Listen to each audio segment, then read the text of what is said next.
माँ बाप के जीते जी घर जमीन जायदाद सब कुछ बांट चुके हैं। अब झगड़ा माँ बाप के बंटवारे को लेकर उठा है। माँ को अपने पास रखने के लिए तो दोनों तैयार हैं, पर बाप को रखने के लिए कोई राजी नहीं है। क्या ये सच है? जी दादा ठाकुर, माँ बहुत बूढ़ी और कमजोर हो गई है, इसलिए उसकी देखभाल करना मेरा फर्ज है। दादा ठाकुर, मैं बचपन से ही माँ को बहुत चाहता हूँ। माँ के बिना रह नहीं सकता, इसलिए माँ की सेवा करने का अधिकार मेरा है। वैसे भी पिताजी भैया को बहुत चाहते हैं, भैया को उनकी देखभाल करनी चाहिए। कितने बच्चे हैं तुम्हारे? एक लड़का और एक लड़की है। और तुम्हारे? मेरा एक ही बेटा है दादा ठाकुर। अच्छा, तुम दोनों में से जो भी अपनी माँ को अपने पास रखना चाहता है, उसे अपने पिता के पास अपने बेटे को भेजना होगा, क्योंकि बुढ़ापे में उनकी सेवा करने वाला कोई तो चाहिए ना। ये कैसे हो सकता है? 10 साल से जिस बेटे को प्यार से अपने सीने से लगाकर रखा है, उसे अपने से अलग कैसे कर दें? मेरे बेटे के भाग नहीं फूटे हैं जो ससुर जी की सेवा करने का दुख झेले। चाहे तो देवर जी सासू जी को अपने पास रखें, तो क्या मेरे बेटे के भाग फूटे हैं? सासू जी को भले जेठ जी ले जाए। मैं अपने बेटे को नहीं भेजूंगा। मैं भी मेरे बेटे को नहीं भेजूंगा। तुम माँ को अपने पास रख लो। नहीं, तुम रखो, तुम रखो, तुम अपने पास रखो, अपने पास रखो। खामोश!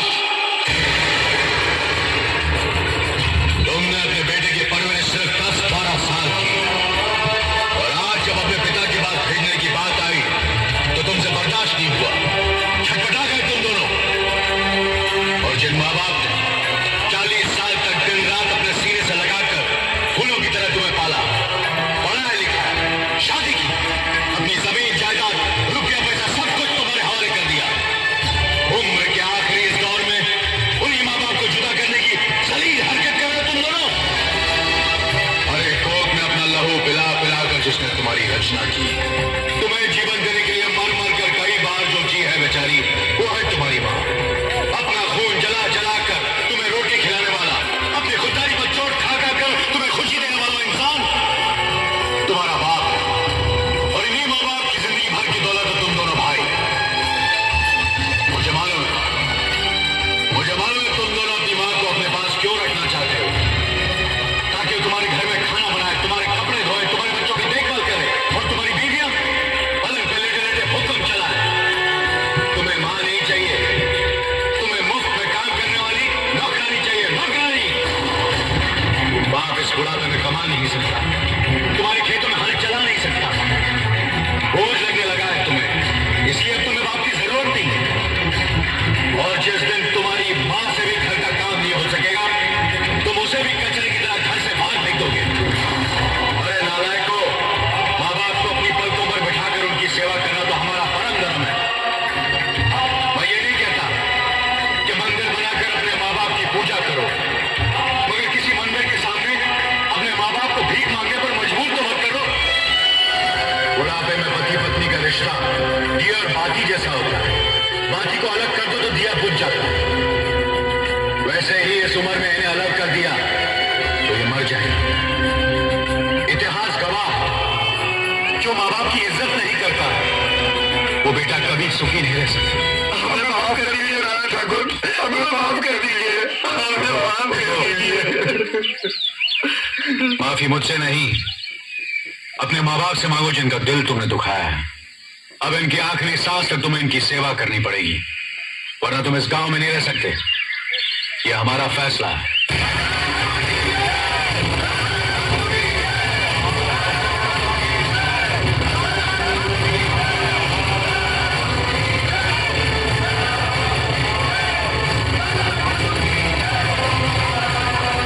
कुछ खाने के लिए दे, 2 दिन से भूखा हूँ। माफ करो बाबा, आगे जाओ। ए माई, खाने के लिए कुछ दे, 2 दिन से भूखा हूँ, पेट में अन्न का एक खाना नहीं है। ये लो। ना माई ना, मैं तेरे घर की भीख नहीं लूंगा। तेरे परिवार को बिरादरी से अलग किया हुआ है। अगर मैं तेरी भीख लूंगा तो इस गांव में मुझे कोई भीख नहीं देगा। क्षमा करना।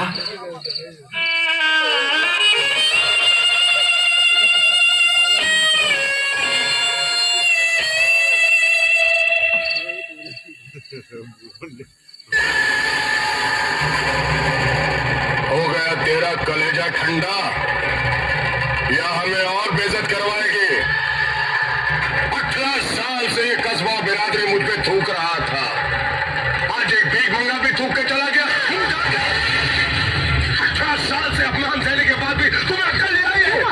ताने दे रहे हो? साली कमीनी कुतिया, ये सब तेरी वजह से हुआ है। अगर तू अपनी इज्जत के बदले रुपया मांगती, जमीन मांगती, मैं सब देता, मगर नहीं। पंचायत को बुलाकर जबरदस्ती मेरी बीवी बनी मुंह उठा के। और क्या करती है? क्यों अपनी मान मर्यादा को भुलाकर इसकी इज्जत से खेला था? मर्यादा को मैंने, तेरा वो धर्म भाई गजराज ठाकुर बोला था, जिसने इस रास्ते की कुतिया को मेरे गले बांधकर 18 साल के लिए हमारा हुक्का पानी बंद करवा दिया। मुझे देखकर जो लोग अपना सर झुका लेते थे, वही लोग मुझे देखकर मुंह फेर लेते हैं। यहाँ तक कि मेरा बाप जब मरा था, उसकी अर्थी को कांधा देने के लिए कोई हरामजादा नहीं आया। अकेला मैं उसकी लाश को उठा के शमशान घाट गया। इस 2 टके की औरत की इज्जत लूटने की सजा इतनी बड़ी होती है। चुप कर नालायक। तू किसी औरत और उसकी इज्जत की कीमत क्या जाने? अरे सैकड़ों ठाकुरों की आन नीलाम करके भी एक औरत की इज्जत की कीमत पूरी नहीं होती। तुझे तो बहुत छोटी सजा मिली है। गजराज ठाकुर की जगह अगर मैं होती ना, तो सूली पे टांग देती तुझे। एक शब्द भी और बोली ना, लत्या डालूंगा, फोड़ डालूंगा तेरा चेहरा। क्या? तू मुझे लेते आएगा? मुझे? अपनी जन्म देने वाली माँ को? तुझे माँ का दर्जा मैंने दिया है। अगर मैं पैदा नहीं होता तो तू माँ नहीं बनती, बांझ कहलाती, बांझ। तो जैसी औलाद से तो मैं बांझ ही रहती तो अच्छा होता। जगन, ऐसा मत कर बेटा। जगो, ऐसा मत कर। जगो, भाग रहे हो? जगो, इस तरह हर साल अपने आप को जलाकर क्यों मेरे कौम को जख्मी कर रहा है? मत कर बेटा। मत कर ऐसा, भगवान के लिए ऐसा मत कर।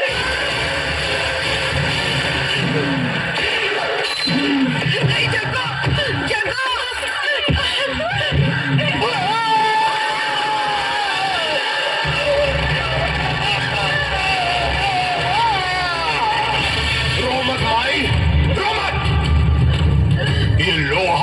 बदन को नहीं जलाता, मेरे अंदर भरी हुई बदले की आग को भड़काता है। कचरे का ठाकुर होकर अछूतों और नीच की जिंदगी गुजार रहा हूं मैं। ना किसी से मिल सकता हूं, ना कहीं जा सकता हूं। उस जलन के सामने ये जलन कुछ भी नहीं है। बेटे, अब कुछ ही दिन तो बाकी रह गए हमारी सजा खत्म होने में। मैं अपनी सजा के दिन नहीं गिन रहा हूं, मैं दादा ठाकुर की जिंदगी के बाकी के दिन गिन रहा हूं। उसके बाप ने 18 साल के लिए हमारा हुक्का पानी बंद करवाया था, मैं उसको मिटाने के लिए 18 बार जन्म लूंगा। तैयार था साली बुढ़िया। जी ठाकुर साहब, कल होली के त्योहार में लठबाजी है। किसी दूसरे गांव से लठबाजों को बुलाओ और दादा ठाकुर के दोनों भाइयों को खत्म कर दो, ताकि उस हरामजादे के दोनों हाथ कट जाए। आज का ये मेरा लोहे का दागना आखिरी दागना है।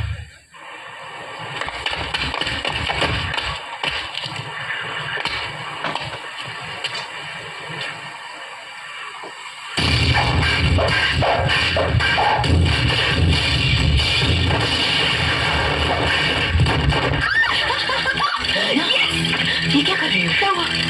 अपने गांव के आदमी मार खा रहे हैं और तुम ताली बजा रही हो? मुझे तो पता ही नहीं था।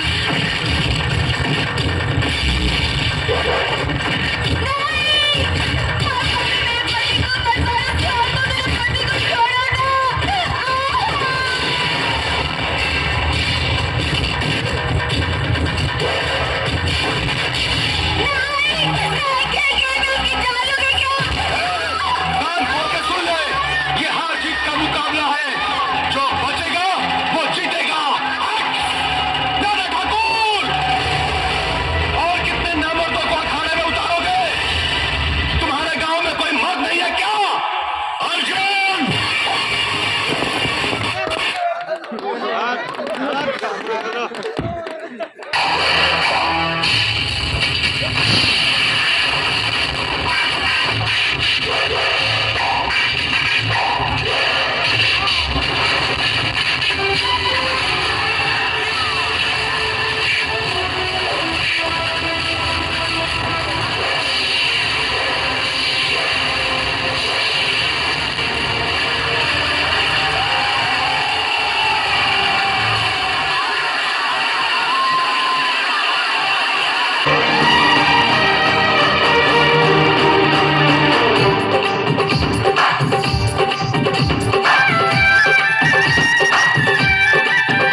सारी दुनिया में ऐसा कोई गाँव नहीं,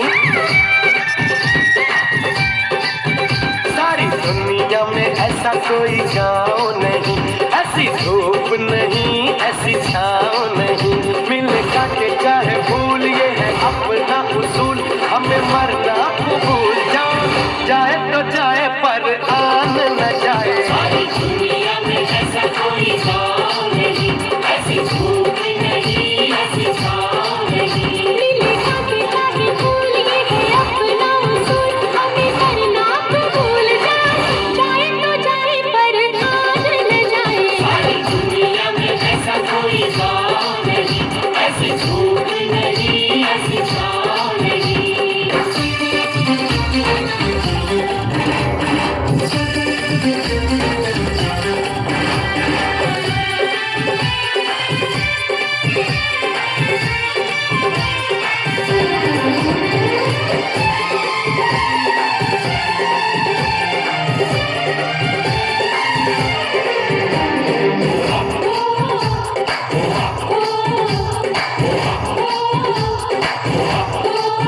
दिल के दरिया में आज तूफान आ गया, दिल के दरिया में आज तूफान आ गया, मेरे गाँव में सारा हिंदुस्तान आ गया, तेजी मंदिर से बाहर भगवान आ गया, चाहे हार हो या जीत यही अपनी है रीत, यही अपना है गीत। जान जाए तो जाए पर आन न जाए। दुनिया में ऐसा कोई गाँव नहीं, ऐसी धूप